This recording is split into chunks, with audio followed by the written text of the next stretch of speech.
नाज़रीन, मातरी में पाकिस्तान मरकज़ी मुस्लिम लीग पारां महांगाई सबब मुतासिर थियल गरीब अवाम लाइ सस्ती सब्जी मार्केट लगाई वई।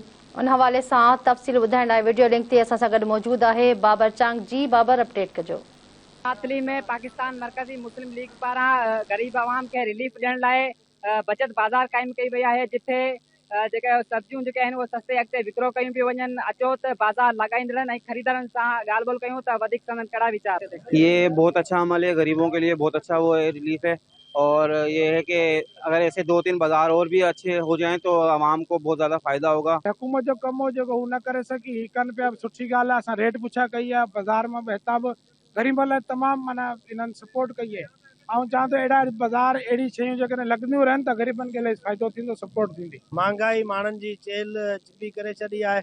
माण्हू हिकु वेले जी मानी लाइ परेशान आहिनि। उते पाकिस्तान मरकज़ी मुस्लिम लीग गरीब आवाम खे रिलीफ ॾियण जे लाइ अॼु सहूलत सस्तो सब्जी बाज़ार लॻायो आहे।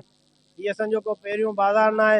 हिन खां अॻु में असीं राशन जा तंदूर सस्ता लॻाए अहिड़े तरीक़े सां सस्ता बोड़ मानी माण्हुनि खे फराहम करे रहिया आहियूं।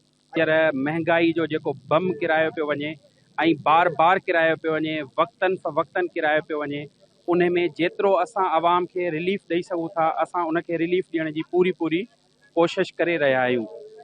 हमने लगाया इसलिए ताकि जो भी हमारे पास गरीब गुरबा है वो जो जितने भी टैक्सेस वगैरह या जितनी भी महंगी अशिया महंगी चीज़ें फरोख्त की जा रही हैं, तो हम उन्हें बिल्कुल 0% प्रॉफिट के ऊपर हम वही सेम चीज़ बेचें ताकि वो भी इन सस्ती चीज़ों से अपना फ़ायदा हासिल कर सकें। कैमरामैन टीम सागर, बाबर चांग, धरती टीवी न्यूज़।